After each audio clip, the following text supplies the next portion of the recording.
The Bird's Christmas Carol by Kate Douglas Wiggin. Chapter 1. A Little Snowbird. It was very early Christmas morning, and in the stillness of the dawn, with the soft snow falling on the housetops, a little child was born in the Bird household. They had intended to name the baby Lucy, if it were a girl, but they hadn't expected her on Christmas morning, and a real Christmas baby was not to be lightly named. The whole family agreed in that. They were consulting about it in the nursery. Mr. Bird said that he had assisted in naming the 3 boys, and that he should leave this matter entirely to Mrs. Bird. Donald wanted the child called Maud, after a pretty little curly-haired girl who sat next to him in school. Paul chose Luella, for Luella was the nurse who had been with him during his whole babyhood, up to the time of his first trousers, and the name suggested all sorts of comfortable things.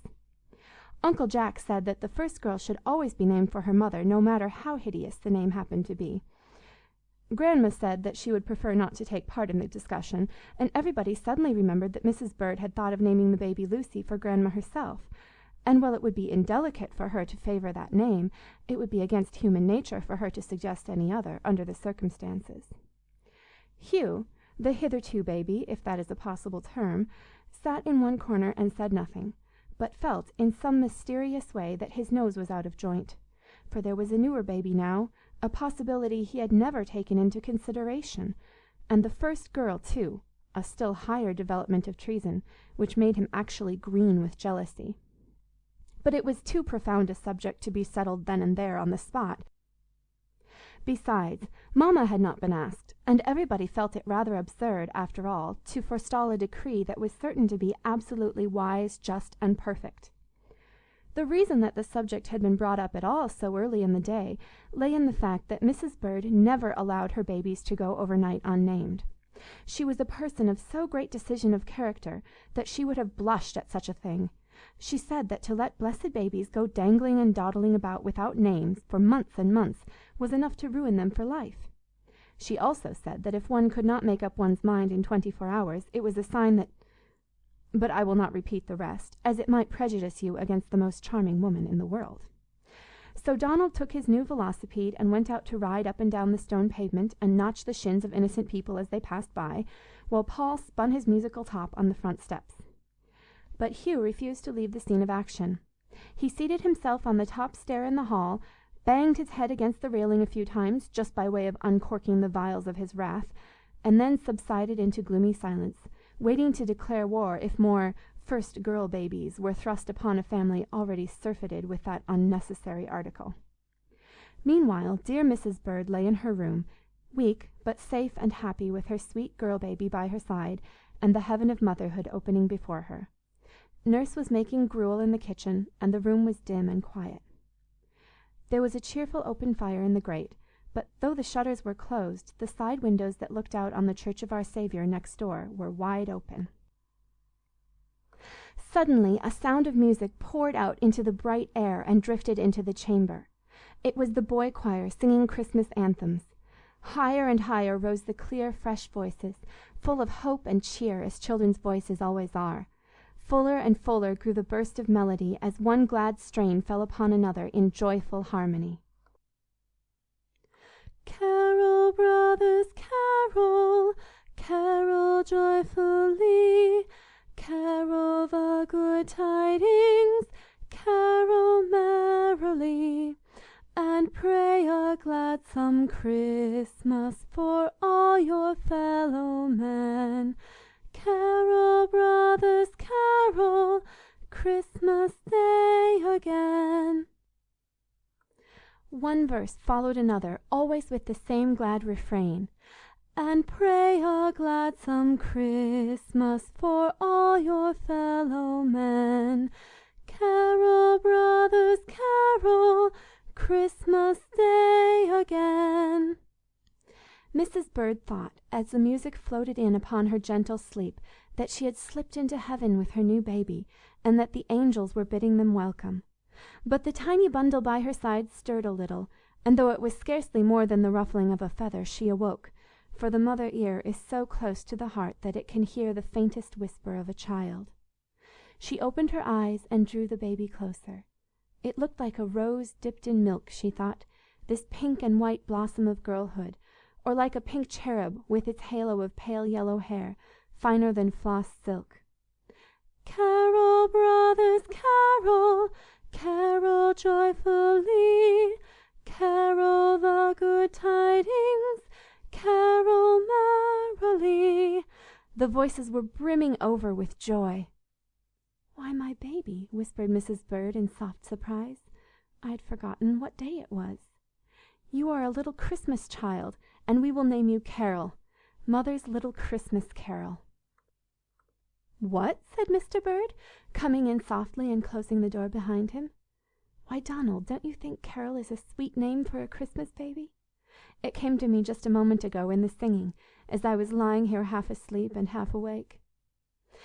"I think it is a charming name, dear heart, and that it sounds just like you. And I hope that, being a girl, this baby has some chance of being as lovely as her mother." At which speak from the baby's papa, Mrs. Bird, though she was as weak and tired as she could be, blushed with happiness. And so Carol came by her name. Of course, it was thought foolish by many people, though Uncle Jack declared laughingly that it was very strange if a whole family of birds could not be indulged in a single Carol, and Grandma, who adored the child, thought the name much more appropriate than Lucy, but was glad that people would probably think it short for Caroline. Perhaps because she was born in holiday time, Carol was a very happy baby. Of course, she was too tiny to understand the joy of Christmastide, but people say there is everything in a good beginning, and she may have breathed in unconsciously the fragrance of evergreens and holiday dinners, while the peals of sleigh bells and the laughter of happy children may have fallen upon her baby ears and wakened in them a glad surprise at the merry world she had come to live in. Her cheeks and lips were as red as holly berries, her hair was for all the world the colour of a Christmas candle flame, her eyes were bright as stars, her laugh like a chime of Christmas bells, and her tiny hands forever outstretched in giving. Such a generous little creature you never saw.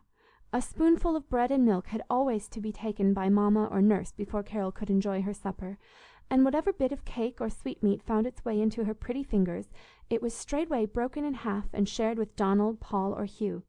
And when they made believe nibble the morsel with affected enjoyment, she would clap her hands and crow with delight. "Why does she do it?" asked Donald thoughtfully. "None of us boys ever did."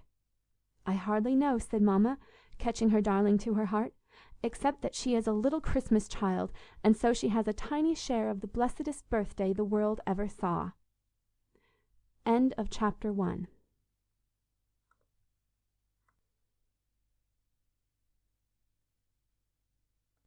The Bird's Christmas Carol by Kate Douglas Wiggin. Chapter 2. Drooping Wings. It was December, 10 years later. Carol had seen 9 Christmas trees lighted on her birthdays, one after another. 9 times she had assisted in the holiday festivities of the household, though in her babyhood her share of the gaieties was somewhat limited. For 5 years, certainly, she had hidden presents for Mamma and Papa in their own bureau drawers, and harboured a number of secrets sufficiently large to burst a baby's brain, had it not been for the relief gained by whispering them all to Mamma at night when she was in her crib, a proceeding which did not in the least lessen the value of a secret in her innocent mind. For 5 years she had heard "'twas the night before Christmas," and hung up a scarlet stocking many sizes too large for her, and pinned a sprig of holly on her little white nightgown, to show Santa Claus that she was a truly Christmas child, and dreamed of fur-coated saints and toy-packs and reindeer, and wished everybody a Merry Christmas before it was light in the morning, and lent every one of her new toys to the neighbours' children before noon, and eaten turkey and plum pudding, and gone to bed at night in a trance of happiness at the day's pleasures. Donald was away at college now. Paul and Hugh were great manly fellows, taller than their mother. Papa Bird had grey hairs in his whiskers, and Grandma, God bless her, had been 4 Christmases in heaven. But Christmas in the Bird's Nest was scarcely as merry now as it used to be in the bygone years. For the little child that once brought such an added blessing to the day lay, month after month, a patient, helpless invalid, in the room where she was born. She had never been very strong in body, and it was with a pang of terror her mother and father noticed, soon after she was 5 years old, that she began to limp ever so slightly, to complain too often of weariness, and to nestle close to her mother, saying she would rather not go out to play, please. The illness was slight at first, and hope was always stirring in Mrs. Bird's heart. Carol would feel stronger in the summer time, or she would be better when she had spent a year in the country, or she would outgrow it, or they would try a new physician. But by and by it came to be all too sure that no physician save one could make Carol strong again, and that no summer time nor country air, unless it were the everlasting summer time in a heavenly country, could bring back the little girl to health. The cheeks and lips that were once as red as holly berries faded to faint pink. The star-like eyes grew softer, for they often gleamed through tears, and the gay child laugh that had been like a chime of Christmas bells gave place to a smile so lovely, so touching, so tender and patient, that it filled every corner of the house with a gentle radiance that might have come from the face of the Christ-child himself. Love could do nothing, and when we have said that, we have said all, for it is stronger than anything else in the whole wide world. Mr. and Mrs. Bird were talking it over one evening when all the children were asleep. A famous physician had visited them that day, and told them that sometime, it might be in 1 year, it might be in more, Carol would slip quietly off into heaven whence she came. "Dear heart," said Mr. Bird, pacing up and down the library floor, "it is no use to shut our eyes to it any longer. Carol will never be well again. It almost seems as if I could not bear it when I think of that loveliest child, doomed to lie there day after day, and what is still more, to suffer pain that we are helpless to keep away from her. Merry Christmas, indeed! It gets to be the saddest day in the year to me." And poor Mr. Bird sank into a chair by the table and buried his face in his hands, to keep his wife from seeing the tears that would come in spite of all his efforts. "But, Donald dear," said sweet Mrs. Bird, with trembling voice, "Christmas Day may not be so merry with us as it used, but it is very happy, and that is better, and very blessed, and that is better yet. I suffer chiefly for Carol's sake, but I have almost given up being sorrowful for my own. I am too happy in the child, and I see too clearly what she has done for us and for our boys." "That's true. Bless her sweet heart," said Mr. Bird. "She has been better than a daily sermon in the house ever since she was born, and especially since she was taken ill." "Yes. Donald and Paul and Hugh were 3 strong, wilful, boisterous boys, but you seldom see such tenderness, devotion, thought for others, and self-denial in lads of their years. A quarrel or a hot word is almost unknown in this house. Why? Carol would hear it, and it would distress her. She is so full of love and goodness. The boys study with all their might and main. Why? Partly, at least, because they like to teach Carol, and amuse her by telling her what they read. When the seamstress comes, she likes to sew in Miss Carol's room, because there she forgets her own troubles, which heaven knows are sore enough. And as for me, Donald, I am a better woman every day for Carol's sake. I have to be her eyes, ears, feet, hands, her strength, her hope, and she, my own little child, is my example." "I was wrong, dear heart," said Mr. Bird more cheerfully. "We will try not to repine, but to rejoice instead that we have an angel of the house like Carol. And as for her future," Mrs. Bird went on, "I think we need not be over-anxious. I feel as if she did not belong altogether to us, and when she has done what God sent her for, he will take her back to himself. And it may not be very long." Here it was poor Mrs. Bird's turn to break down, and Mr. Bird's turn to comfort her. End of chapter 2. The Bird's Christmas Carol by Kate Douglas Wiggin. Chapter 3. The Bird's Nest. Carol herself knew nothing of motherly tears and fatherly anxieties. She lived on peacefully in the room where she was born. But you would never have known that room, for Mr. Bird had a great deal of money, and though he felt sometimes as if he wanted to throw it all in the ocean, since it could not buy a strong body for his little girl, yet he was glad to make the place she lived in just as beautiful as it could be made. The room had been extended by the building of a large addition that hung out over the garden below, and was so filled with windows that it might have been a conservatory. The ones on the side were thus still nearer the little church of Our Saviour than they used to be. Those in front looked out on the beautiful harbour, and those in the back commanded a view of nothing in particular but a little alley. Nevertheless, they were pleasantest of all to Carol, for the Ruggles family lived in the alley, and the 9 little, middle-sized, and big Ruggles children were the source of inexhaustible interest. The shutters could all be opened, and Carol could take a real sun-bath in this lovely glass house, or they could all be closed when the dear head ached or the dear eyes were tired. The carpet was of soft grey, with clusters of green bay and holly leaves. The furniture was of white wood, on which an artist had painted snow scenes and Christmas trees and groups of merry children ringing bells and singing carols. Donald had made a pretty polished shelf and screwed it on to the outside of the footboard, and the boys always kept this full of blooming plants, which they changed from time to time. The headboard, too, had a bracket on either side, where there were pots of maidenhair ferns. Lovebirds and canaries hung in their golden houses in the windows, and they, poor caged things, could hop as far from their wooden perches as Carol could venture from her little white bed. On one side of the room was a bookcase filled with hundreds, yes, I mean it, with hundreds and hundreds of books.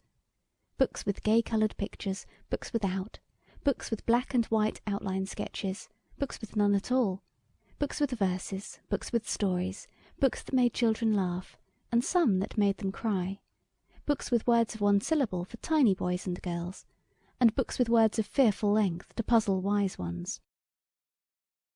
This was Carol's circulating library. Every Saturday she chose 10 books, jotting their names down in a little diary. Into these she slipped cards that said, "Please keep this book 2 weeks and read it. With love, Carol Bird." Then Mrs. Bird stepped into her carriage and took the 10 books to the Children's Hospital, and brought home 10 others that she had left there the fortnight before. This was a source of great happiness, for some of the hospital children that were old enough to print or write, and were strong enough to do it, wrote Carol cunning little letters about the books, and she answered them, and they grew to be friends. It is very funny, but you do not always have to see people to love them. Just think about it, and see if it isn't so. There was a high wainscoting of wood about the room, and on top of this, in a narrow gilt framework, ran a row of illuminated pictures illustrating fairy tales, all in dull blue and gold and scarlet and silver and other lovely colours. From the door to the closet there was the story of the Fair One with Golden Locks. From closet to bookcase ran Puss in Boots. From bookcase to fireplace was Jack the Giant Killer, and on the other side of the room were Hop o' My Thumb, the Sleeping Beauty, and Cinderella. Then there was a great closet full of beautiful things to wear, but they were all dressing gowns and slippers and shawls. And there were drawers full of toys and games, but they were such as you could play with on your lap. There were no ninepins, nor balls, nor bows and arrows, nor bean-bags, nor tennis rackets. But, after all, other children needed those more than Carol Bird, for she was always happy and contented, whatever she had or whatever she lacked.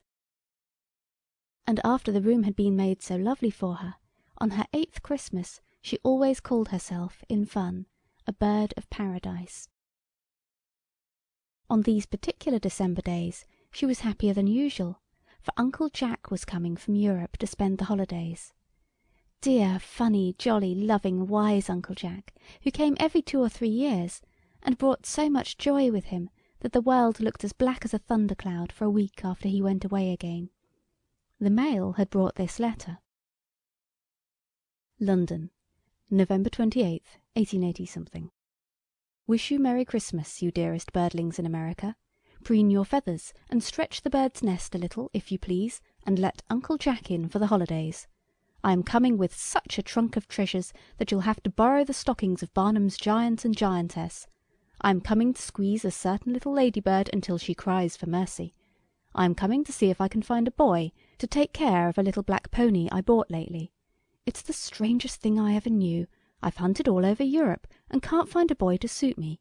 I'll tell you why. I've set my heart on finding one with a dimple in his chin, because this pony particularly likes dimples. "Hurrah!" cried Hugh. "Bless my dear dimple, I'll never be ashamed of it again." Please drop a note to the clerk of the weather, and have a good rousing snowstorm, say on the 22nd. None of your meek, gentle, nonsensical, shilly-shallying snowstorms. not the sort where the flakes float lazily down from the sky, as if they didn't care whether they ever got here or not, and then melt away as soon as they touch the earth, but a regular business-like whizzing, whirring, blurring, cutting snowstorm, warranted to freeze and stay on. I should like rather a large Christmas tree, if it's convenient, not one of those sprigs, 5 or 6 feet high, that you used to have 3 or 4 years ago, when the birdlings were not fairly feathered out, but a tree of some size. Set it up in the garret if necessary, and then we can cut a hole in the roof if the tree chances to be too high for the room. Tell Bridget to begin to fatten a turkey. Tell her, by the 20th of December, that turkey must not be able to stand on its legs for fat, and then on the next 3 days she must allow it to recline easily on its side and stuff it to bursting. 1 ounce of stuffing beforehand is worth £1 afterwards. The pudding must be unusually huge, and darkly, deeply, lugubriously black in colour. It must be stuck so full of plums that the pudding itself will ooze into the pan and not be brought onto the table at all. I expect to be there by the 20th to manage these little things, remembering it is the early bird that catches the worm, but give you the instructions in case I should be delayed. And Carol must decide on the size of the tree. She knows best, she was a Christmas child, and she must plead for the snowstorm. The clerk of the weather may pay some attention to her, and she must look up the boy with the dimple for me. She's likelier to find him than I am this minute. She must advise about the turkey, and Bridget must bring the pudding to her bedside and let her drop every separate plum into it, and stir it once for luck, or I'll not eat a single slice, for Carol is the dearest part of Christmas to Uncle Jack, and he'll have none of it without her. She is better than all the turkeys and puddings and apples and spare ribs and wreaths and garlands and mistletoe and stockings and chimneys and sleigh bells in Christendom. She is the very sweetest Christmas carol that was ever written, said, sung, or chanted, and I am coming as fast as ships and railway trains can carry me, to tell her so. Carol's joy knew no bounds. Mr. and Mrs. Bird laughed like children and kissed each other for sheer delight, and when the boys heard it, they simply whooped like wild Indians, until the Ruggles family, whose backyard joined their garden, gathered at the door and wondered what was up in the big house. End of Chapter 3.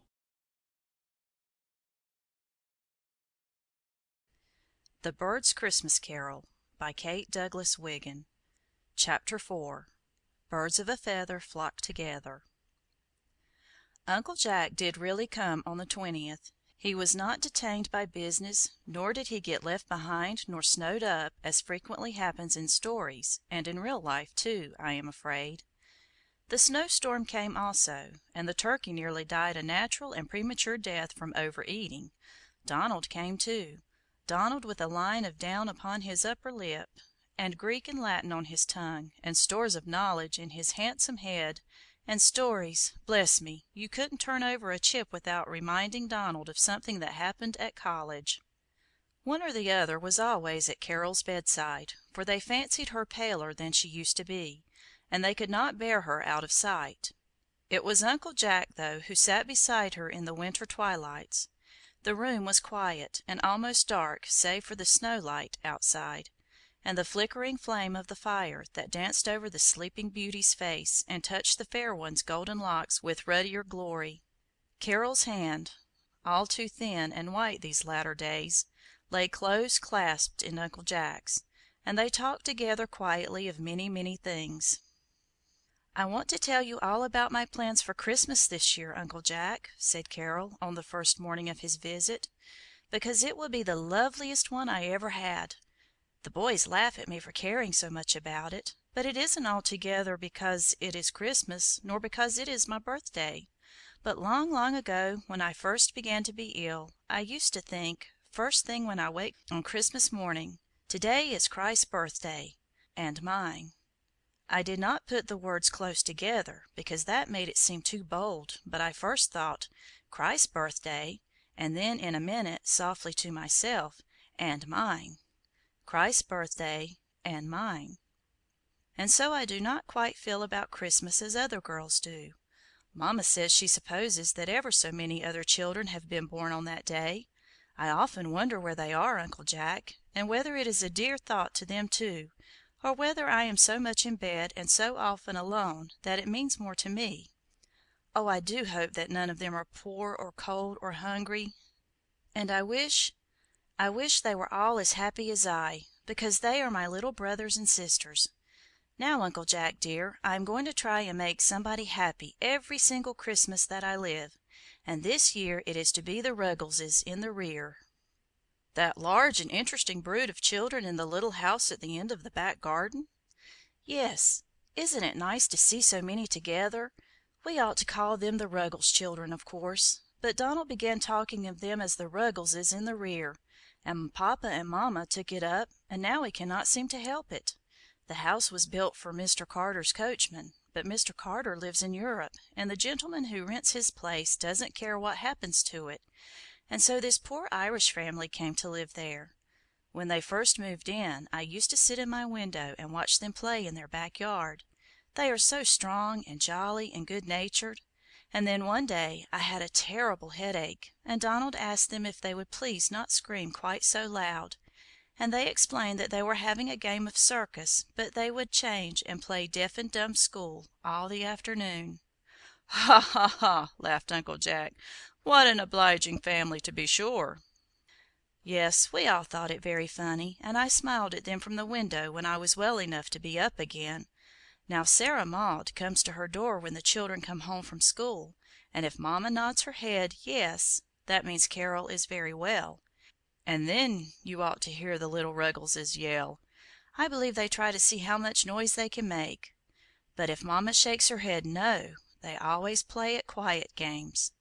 Then one day Cori, my pet canary, flew out of her cage, and Peter Ruggles caught her and brought her back, and I had him up here in my room to thank him." "Is Peter the oldest?" "No, Sarah Maud is the oldest. She helps do the washing, and Peter is the next. He is a dressmaker's boy." "And which is the pretty little red-haired girl?" "That's Kitty." "And the fat youngster?" "Baby Larry." "And that freckled one?" "Now, don't laugh. That's Peoria." "Carol, you are joking." "No, really, Uncle dear. She was born in Peoria, that's all." "And the next boy Oshkosh?" "No," laughed Carol. "The others are Susan and Clement and Ely and Cornelius." "How did you ever learn all their names?" "Well, I have what I call a window school. It is too cold now, but in warm weather I am wheeled out on my little balcony, and the Ruggleses climb up and walk along our garden fence, and sit down on the roof of our carriage house. That brings them quite near, and I read to them and tell them stories. On Thanksgiving Day they came up for a few minutes. It was quite warm at 11 o'clock, and we told each other what we had to be thankful for. But they gave such queer answers that Papa had to run away for fear of laughing, and I couldn't understand them very well. Susan was thankful for trunks, of all things in the world. Cornelius for horse cars. Kitty for pork steak. While Clem, who is very quiet, brightened up when I came to him and said he was thankful for his lame puppy. Wasn't that pretty?" "It might teach some of us a lesson, mightn't it, little girl?" "That's what Mama said. Now I'm going to give this whole Christmas to the Ruggleses, and Uncle Jack, I earned part of the money myself." "You, my bird? How?" "Well, you see, it could not be my own on Christmas if Papa gave me all the money, and I thought to really keep Christ's birthday I ought to do something of my very own, and so I talked with Mama. Of course she thought of something lovely. She always does. Mama's head is just brimming over with lovely thoughts, and all I have to do is ask, and out pops the very one I want.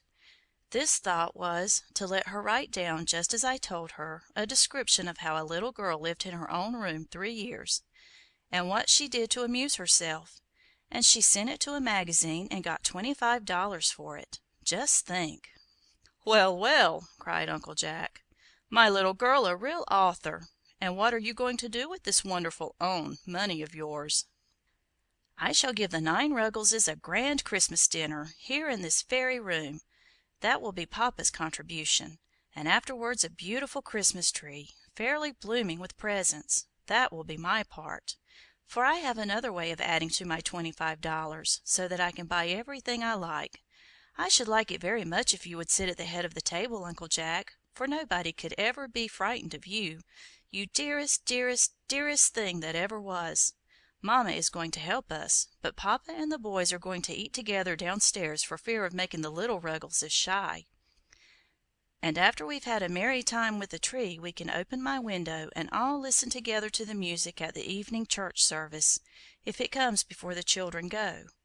I have written a letter to the organist, and asked him if I might have the 2 songs I like best. Will you see if it is all right? Bird's Nest, December 21st, 1880. Dear Mr. Wilkie, I am the little sick girl who lives next door to the church, and as I seldom go out, the music on practice days and Sundays is one of my greatest pleasures.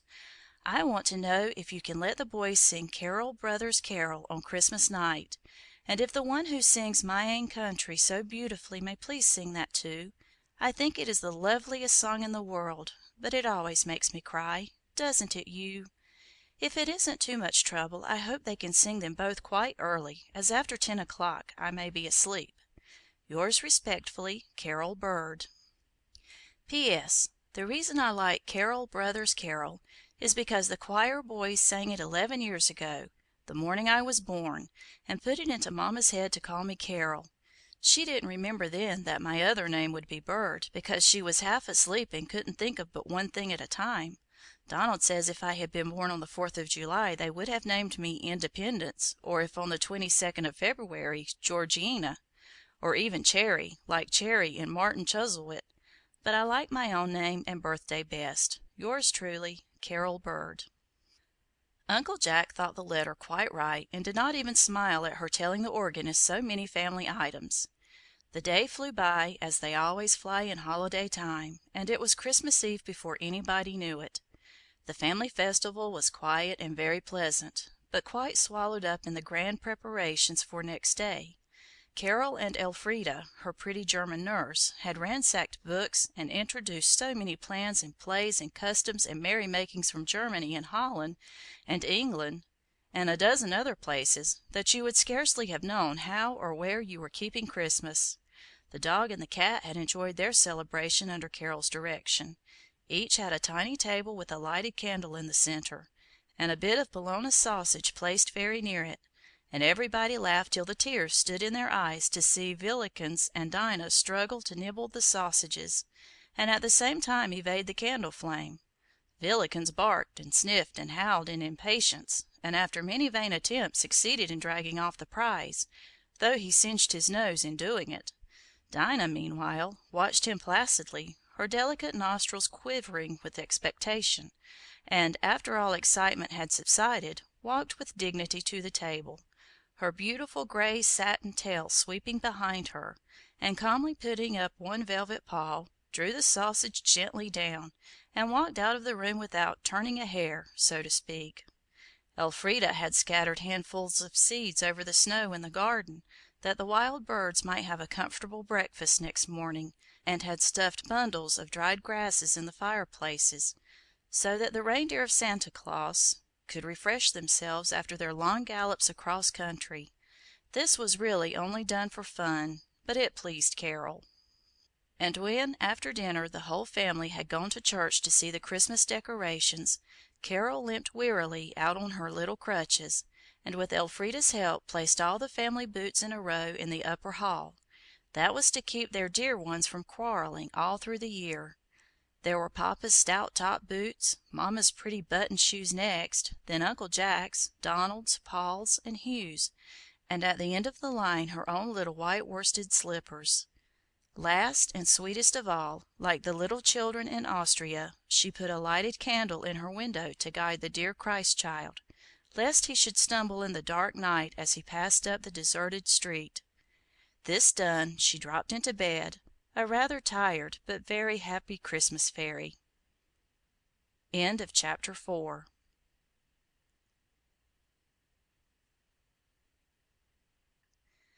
The Bird's Christmas Carol by Kate Douglas Wiggin. Chapter 5. Some Other Birds Are Taught to Fly.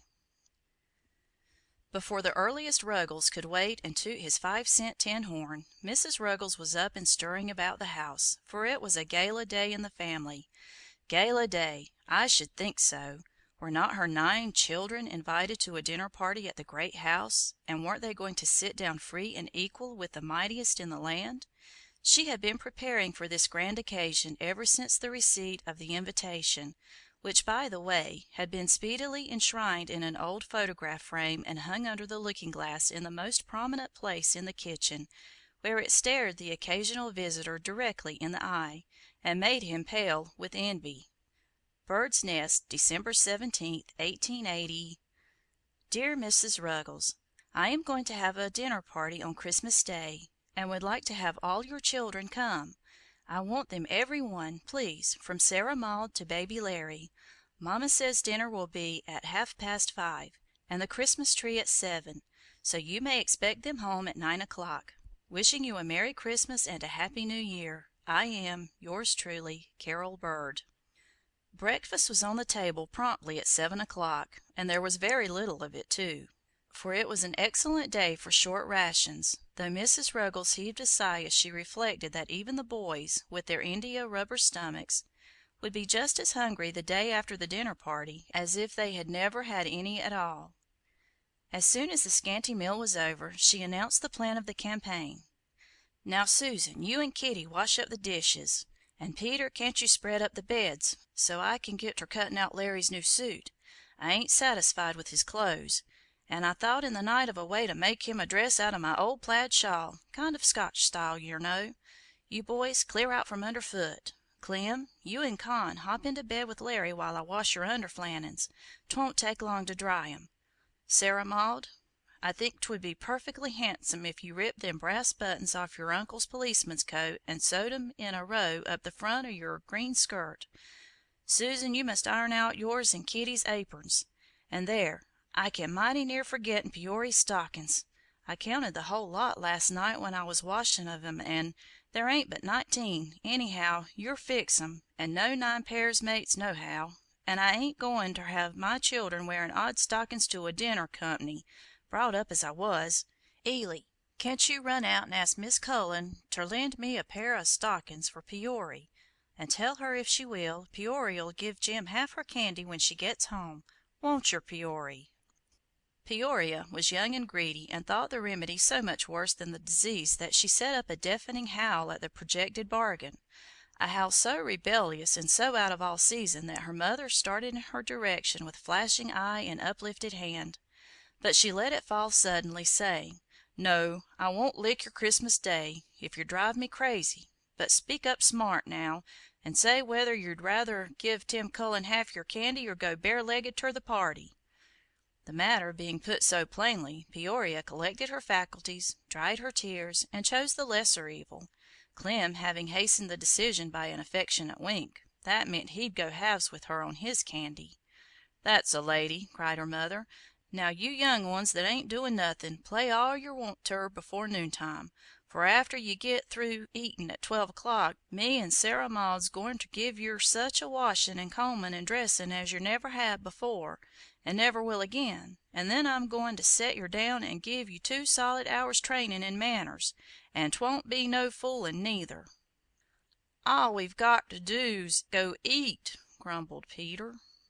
"Well, that's enough," responded his mother. "There's more'n one way of eatin', let me tell yer, and you've got a heap to learn about it, Peter Ruggles. Lord sakes, I wish you children could see the way I was fetched up to eat. Never took a meal o' vittles in the kitchen before I married Ruggles, but yer can't keep up that style with 9 young ones, and yer pa always off ter sea." The big Ruggleses worked so well, and the little Ruggleses kept from underfoot so successfully, that by 1 o'clock 9 complete toilets were laid out in solemn grandeur on the beds. I say complete, but I do not know whether they would be called so in the best society. The law of compensation had been well applied. He that had necktie had no cuffs, she that had sash had no handkerchief, and vice versa, but they all had boots and a certain amount of clothing, such as it was, the outside layer being in every case quite above criticism. "Now, Sarah Maud," said Mrs. Ruggles, her face shining with excitement, "everything is red up, and we can begin. I've got a boiler and a kettle and a pot o' hot water. Peter, you go into the back bedroom, and I'll take Susan, Kitty, Peory, and Cornelius, And Sarah Maud, you take Clem and Ely and Larry one at a time, and get as fur as you can with 'em, and then I'll finish 'em off while you do yourself." Sarah Maud couldn't have scrubbed with any more decision and force if she had been doing floors, and the little Ruggleses bore it bravely, not from natural heroism, but for the joy that was set before them. Not being satisfied, however, with the tone of their complexions, she wound up operations by applying a little Bristol brick from the knife board, which served as the proverbial last straw, from under which the little Ruggleses issued rather red and raw and out of temper. When the clock struck 3 they were all clothed, and most of them in their right minds, ready for those last touches that always took the most time.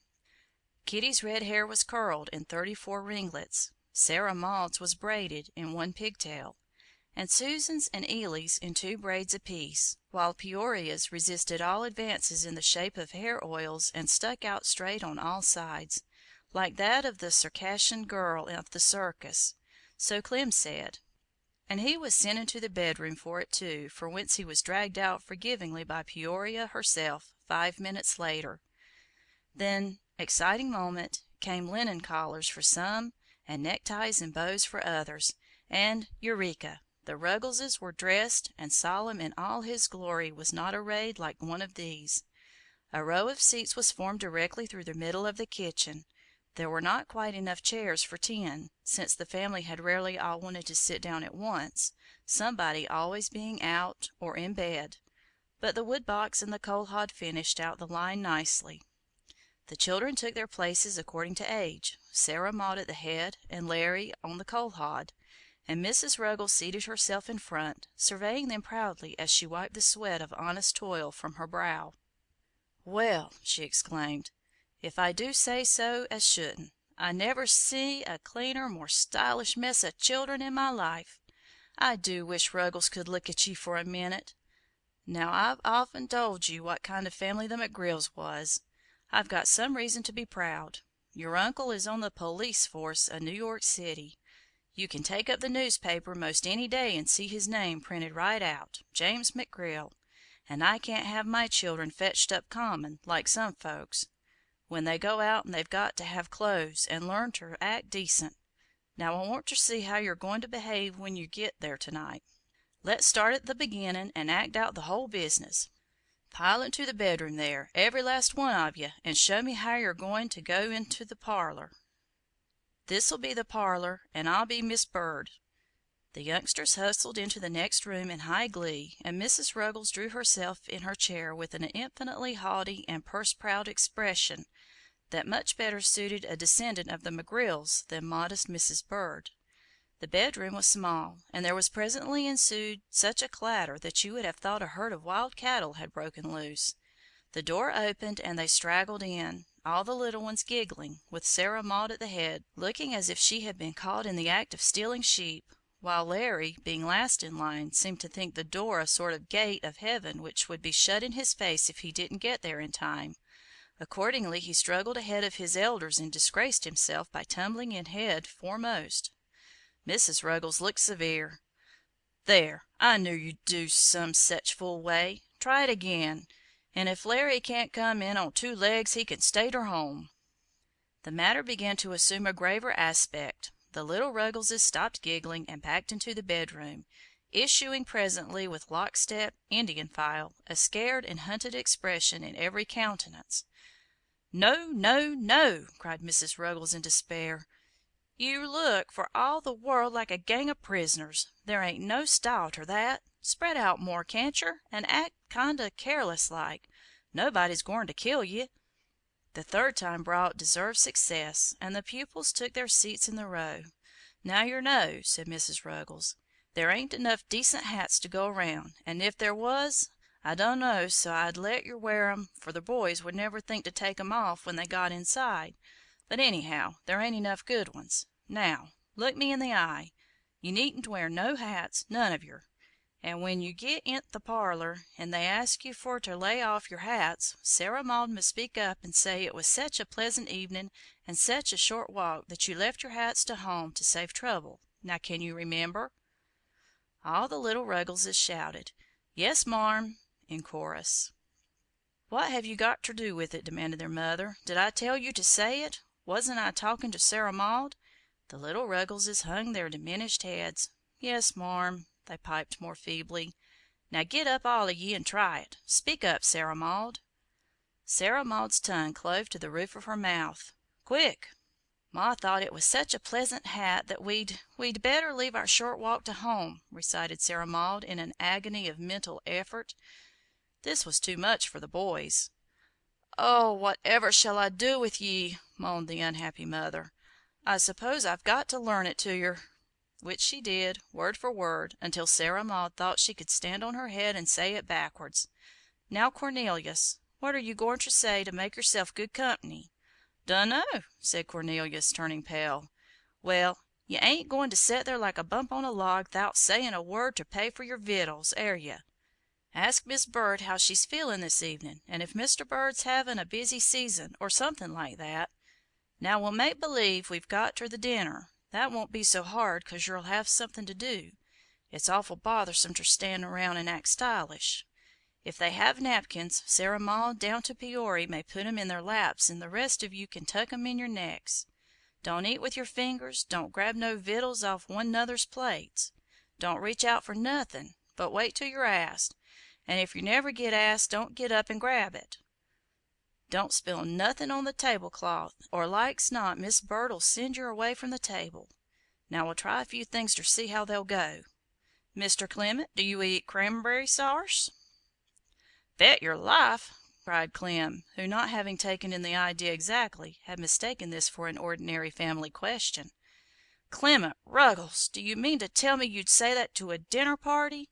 I'll give yer one more chance. Mr. Clement, will you take some of the cranberry?"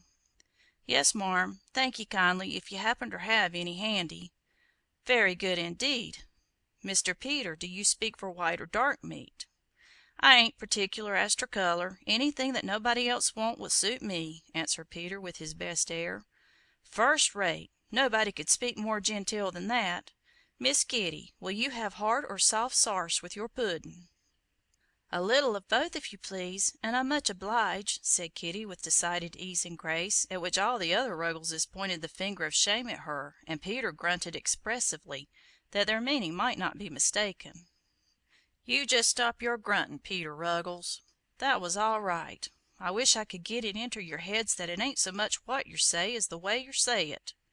Ely, you and Larry's too little to train, so you just look at the rest, and do as they do, and the Lord have mercy on ye and help ye to act decent. Now is there anything more you'd like to practice?" "If you tell me one more thing I can't set up and eat," said Peter gloomily. "I'm so cram full o' manners now I'm ready ter bust, 'thout no dinner at all." "Me too," chimed in Cornelius. "Well, I'm sorry for you both," rejoined Mrs. Ruggles sarcastically. "If the mountain o' manners you've got on hand now troubles ye, you're dreadful easy hurt. Now, Sarah Maud, after dinner, about once in so often you must say, 'I guess we'd better be goin',' and if they say, 'Oh, no, set a while longer,' yer can stay. But if they don't say nothin', you've got ter git up and go. Can you remember? About once in so often." Could any words in the language be fraught with more terrible and wearing uncertainty? "Well," answered Sarah Maud mournfully, "seems as if this whole dinner party's set right square on top o' me. Maybe I could manage my own manners, but ter manage 9 mannerses is worse'n stayin' to home." "Oh, don't fret," said her mother good-naturedly. "I guess you'll git along. I wouldn't mind if folks would only say, 'Oh, children will be children,' but they won't. They'll say, 'Land o' goodness, who fetched them children up?' Now it's 5:15. You can go, and whatever yer do, don't forget your mother was a McGrill." Chapter 6 The Bird's Christmas Carol by Kate Douglas Wiggin. Chapter 6 When the pie was opened, the birds began to sing. The children went out the back door quietly, and were presently lost to sight, Sarah Maud slipping and stumbling along absent-mindedly as she recited, under her breath: "It was such a pleasant evenin', and such a short walk, we thought we'd leave our hats to home." Peter rang the doorbell, and presently a servant admitted them, and, whispering something in Sarah's ear, drew her downstairs into the kitchen. The other Ruggleses stood in horror-stricken groups as the door closed behind their commanding officer, but there was no time for reflection, for a voice from above was heard saying, "Come right upstairs, please." Theirs not to make reply, theirs not to reason why, theirs but to do or die. Accordingly, they walked upstairs, and Elfrida, the nurse, ushered them into a room more splendid than anything they had ever seen. But oh, the woe! Where was Sarah Maud? And was it fate that Mrs. Bird should say, at once, "Did you lay your hats in the hall?" Peter felt himself elected by circumstances the head of the family, and casting one imploring look at tongue-tied Susan, standing next to him, said huskily, "It was so very pleasant that we hadn't good hats enough to go round," put in little Susan bravely, to help him out, and then froze with horror that the ill-fated words had slipped off her tongue.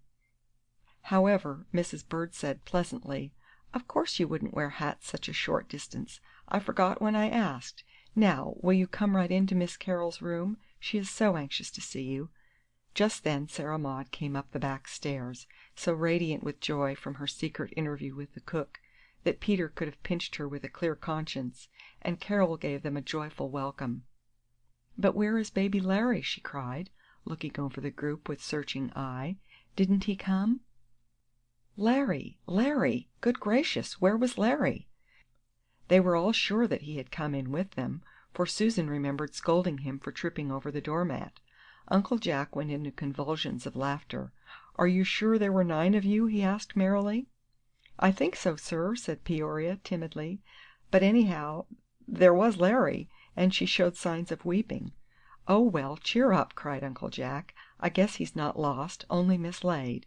I'll go and find him before you can say Jack Robinson."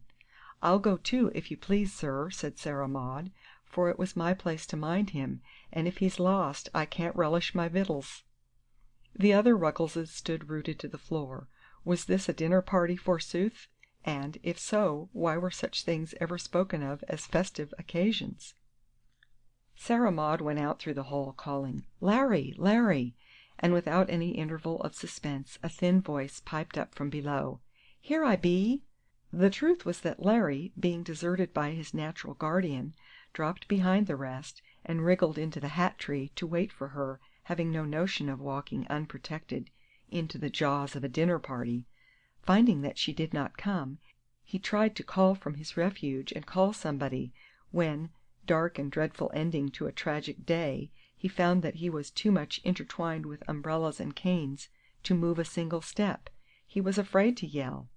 When I have said this of Larry Ruggles, I have pictured a state of helpless terror that ought to wring tears from every eye, and the sound of Sarah Maud's beloved voice, some seconds later, was like a strain of angel music in his ears.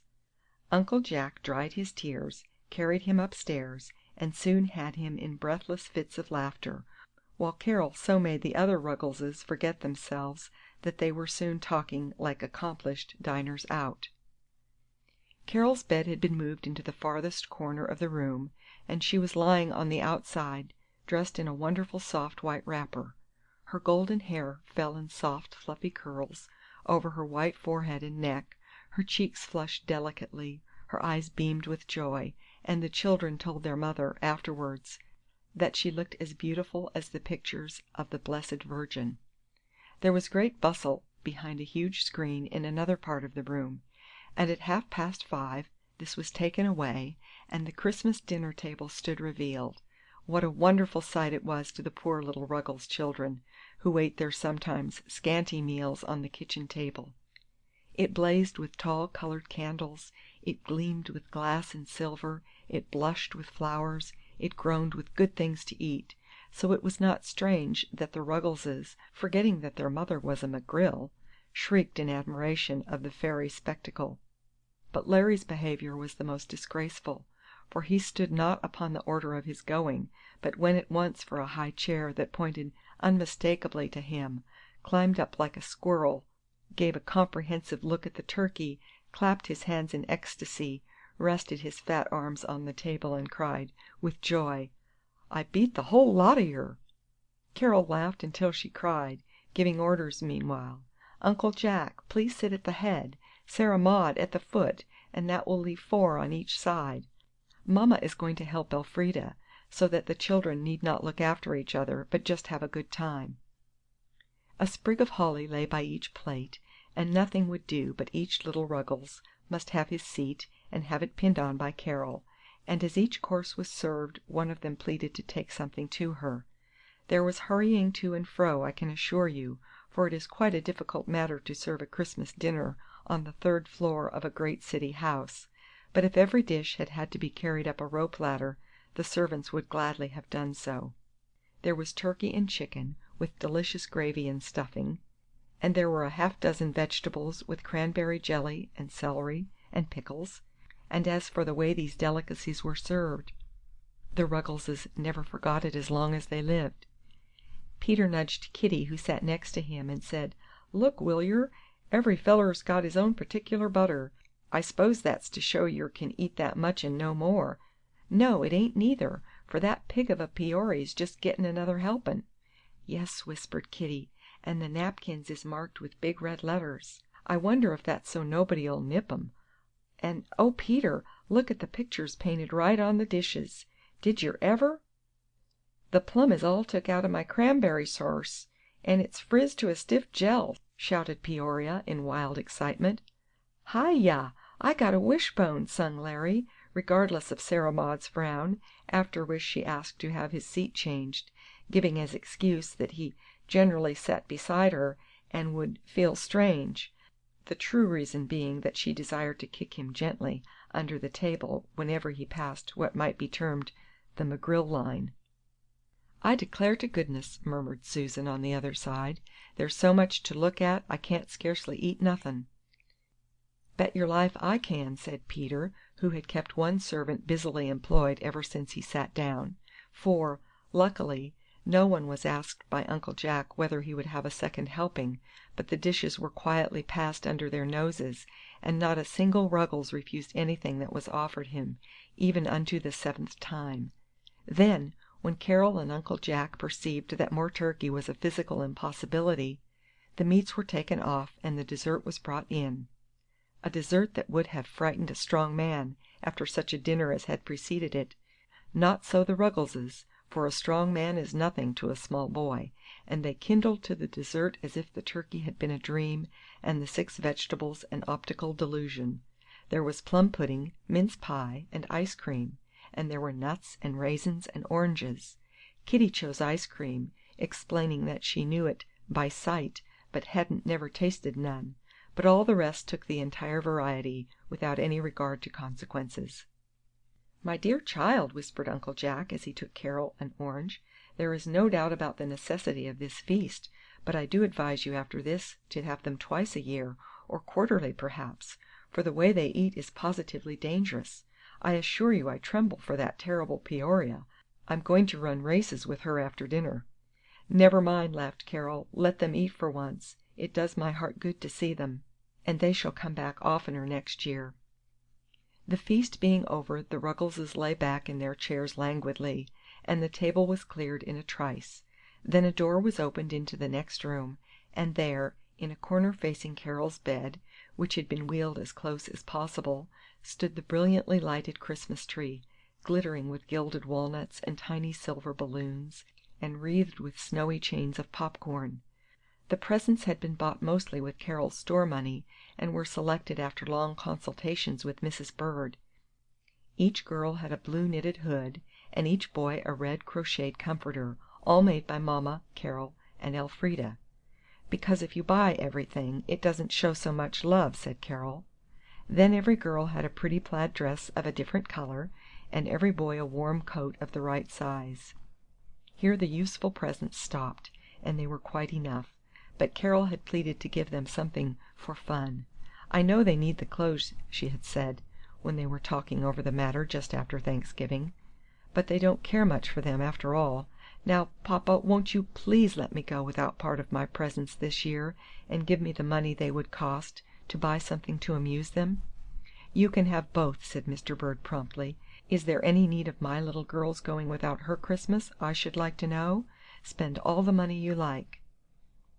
"But that isn't the thing," objected Carol, nestling close to her father. "It wouldn't be mine. What is the use? Haven't I almost everything already? And am I not the happiest girl in the world this year, with Uncle Jack and Donald at home? Now, papa, you know very well it is more blessed to give than to receive. Then why won't you let me do it? You never look half as happy when you're getting your presents as when you are giving us ours. Now, papa, submit, or I shall have to be very firm and disagreeable with you." "Very well, your Highness, I surrender." "That's a dear papa. Now, what were you going to give me? Confess." "A bronze figure of Santa Claus, and in the little round belly that shakes, when he laughs, like a bowl full of jelly, is a wonderful clock. Oh, you would never give it up if you could see it." "Nonsense!" laughed Carol. "As I never have to get up to breakfast, nor go to bed, nor catch trains, I think my old clock will do very well. Now, mamma, what were you going to give me?" "Oh, I hadn't decided. A few more books, and a gold thimble, and a smelling bottle, and a music box." "Poor Carol!" laughed the child merrily. "She can afford to give up these lovely things, for there will still be left Uncle Jack and Donald, and Paul and Hugh, and Uncle Rob, and Aunt Elsie, and a dozen other people." So Carol had her way, as she generally did, but it was usually a good way, which was fortunate under the circumstances, and Sarah Maud had a set of Miss Alcott's books, and Peter a modest silver watch, Cornelius a tool chest, Clement a dog house for his "lame puppy," Larry a magnificent Noah's Ark, and each of the little girls a beautiful doll. You can well believe that everybody was very merry and very thankful. All the family, from Mr. Bird down to the cook, said they had never seen so much happiness in the space of 3 hours. But it had to end, as all things do. The candles flickered and went out, the tree was left alone with its gilded ornaments, and Mrs. Bird sent the children downstairs at 8:30, thinking that Carol looked tired. "Now, my darling, you have done quite enough for one day," said Mrs. Bird, getting Carol into her little night dress. "I am afraid you will feel worse to morrow, and that would be a sad ending to such a good time." "Oh, wasn't it a lovely, lovely time!" sighed Carol. "From first to last, everything was just right. I shall never forget Larry's face when he looked at the turkey, nor Peter's when he saw his watch, nor that sweet, sweet Kitty's smile when she kissed her dolly, nor the tears in poor dull Sarah Maud's eyes when she thanked me for her books, nor—" "But we mustn't talk any longer about it to-night," said Mrs. Bird, anxiously. "You are too tired, dear." "I am not so very tired, mamma. I have felt well all day, not a bit of pain anywhere. Perhaps this has done me good." "Perhaps. I hope so." There was no noise or confusion. It was just a merry time. "Now, may I close the door and leave you alone? I will steal in softly the first thing in the morning and see if you are all right, but I think you need to be quiet." "Oh, I'm willing to stay alone, but I am not sleepy yet, and I am going to hear the music by and by, you know." "Yes, I have opened the window a little and put the screen in front of it, so that you will not feel the air. Can I have the shutters open, and won't you turn my bed a little, please? This morning I woke ever so early, and one bright beautiful star shone in that eastern window. I never saw it before, and I thought of the star in the east, that guided the wise men to the place where Jesus was. Good night, mamma. Such a happy, happy day." "Good night, my precious little Christmas Carol, Mother's blessed Christmas child." "Bend your head a minute, Mother dear," whispered Carol, calling her mother back. "Mamma dear, I do think that we have kept Christ's birthday this time just as He would like it, don't you?" "I am sure of it," said Mrs. Bird softly. End of Chapter 6. Music by Missie. The Bird's Christmas Carol by Kate Douglas Wiggin. Chapter 7. The Birdling Flies Away. The Ruggleses had finished a last romp in the library with Paul and Hugh, and Uncle Jack had taken them home, and stayed a while to chat with Mrs. Ruggles, who opened the door for them, her face all aglow with excitement and delight.